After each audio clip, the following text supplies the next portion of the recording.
राधे राधे दोस्तों। तो आज की जो रेसिपी है वो है बच्चों के लिए, यानी हम बच्चों के लिए लंच बॉक्स रेसिपी बना रहे हैं। साथ ही हम ब्रेकफास्ट रेसिपी भी बना रहे हैं।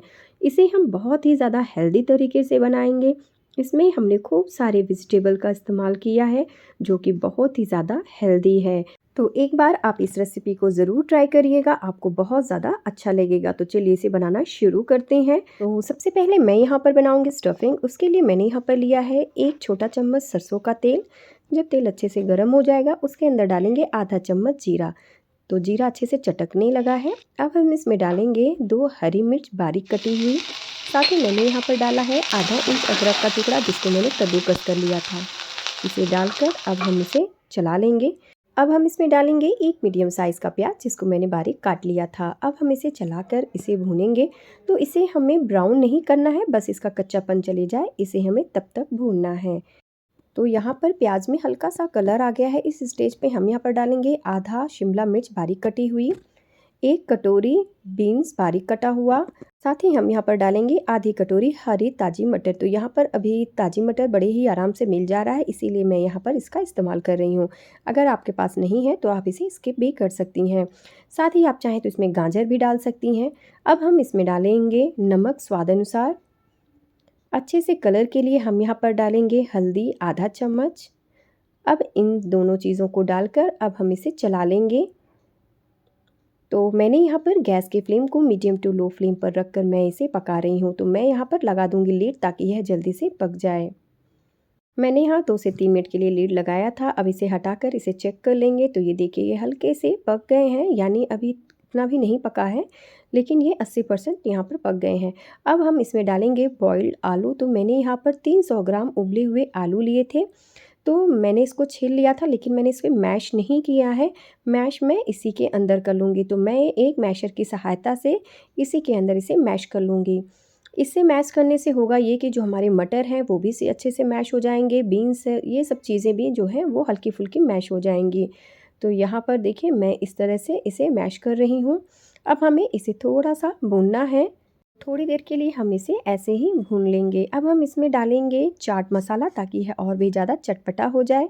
साथ में खूब सारी हरी धनिया। तो हरी धनिया भी बहुत ही आराम से मिल जाता है इस मौसम में, तो मैं इसलिए इसको डाल रही हूँ। अब इसे डालकर हम इसे चला लेंगे। तो मोस्टली हमारे यहाँ पर जो स्टफिंग है वो बनकर तैयार हो गई है। तो इसे हम इस तरह से चला लेंगे। ये देखिए हमारा जो स्टफिंग है वो कितना अच्छे से बनकर तैयार हो गया है। अब हम इसे ठंडा होने के लिए साइड में रख देंगे। तो चलिए अब हम यहाँ पर आटा गूंद लेते हैं। तो उसके लिए मैंने यहाँ पर लिया है एक थाली, उसके अंदर डालेंगे 2 कप गेहूं का आटा। साथ ही मैं डालूंगी 1/4 कप बेसन, 1/4 कप सूजी, नमक स्वाद अनुसार। यहाँ पर हम डालेंगे हाथों से क्रश करके आधा चम्मच अजवाइन, साथ में थोड़ी सी चिली फ्लेक्स और खूब सारी हरी धनिया। साथ ही मैं यहाँ पर डाल दूँगी आधा चम्मच घी। अब हमें इन सभी चीज़ों को अच्छे से मिलाना है और हमें यहाँ पर नरम आटा गूंदना है। हमने यहाँ पर बेसन और सूजी का इस्तेमाल किया है, इससे हमारे जो पराठे हैं वो बहुत ही ज़्यादा क्रिस्पी बनेंगे।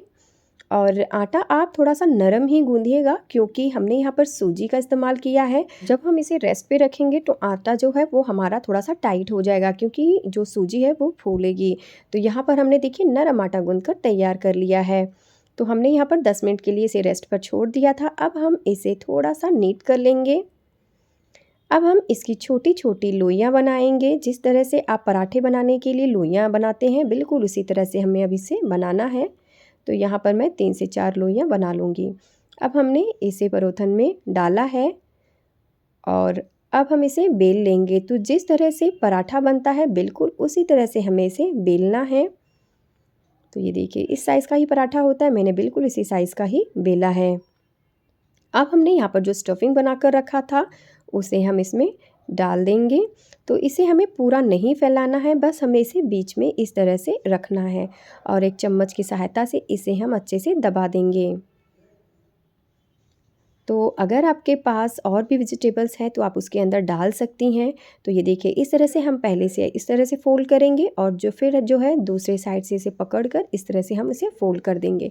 अब ये जो नीचे का साइड है वहाँ पर हम लगाएंगे थोड़ा सा पानी और इसे फिर से हम इस तरह से फ़ोल्ड कर देंगे, यानी यह एक तरह से पॉकेट बन जाएगा। तो ये देखिए बिल्कुल बहुत ही बढ़िया परफेक्ट हमारा यहाँ पर बनकर तैयार है। अब हम इसे हाथों से दबाएंगे ताकि जो हमने अंदर इसके स्टफिंग भरा है वो इक्वली जो है वो स्प्रेड हो जाए। इसे मैंने परोथन में मिला दिया था, यानी इस तरह से हम परोथन लगाएंगे और अब इसे बेल लेंगे। तो आप चाहें तो रेक्टेंगल शेप में भी बना सकते हैं या तो फिर इसे स्क्वायर शेप में भी बना सकती हैं। तो इस तरह से हम इसे बेल लेंगे। तो ये देखिए हमारा जो पराठा है वो अभी बनकर एक तैयार हो गया है, बस हमें इसे अब सेकना है। तो यहाँ पर तवा जो है वो बहुत ही अच्छे से गर्म हो गया है। अब हम इसे उलटते पलटते हुए इस तरह से सेकेंगे।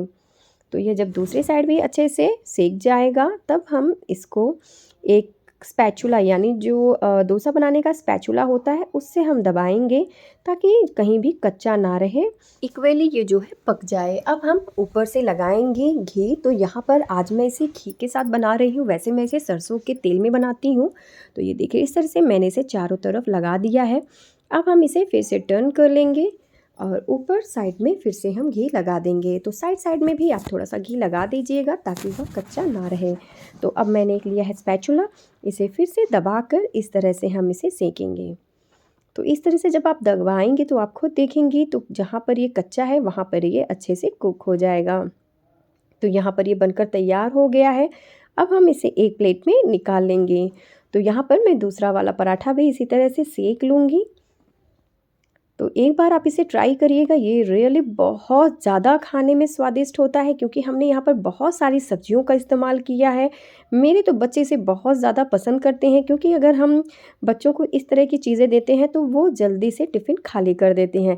तो आपने भी देखा आज हमने किस तरह से बनाया मिक्स वेज पराठा। तो आप भी इस तरह से कब बना रही हैं हमें ज़रूर बताइएगा। तो ये देखिए ये कितना ज़्यादा सॉफ्ट बना है। तो इस तरह का पराठा आप भी बनाइए और खाइए पिए एंजॉय करिए। तो मिलते हैं एक नई रेसिपी के साथ, तब तक के लिए राधे राधे।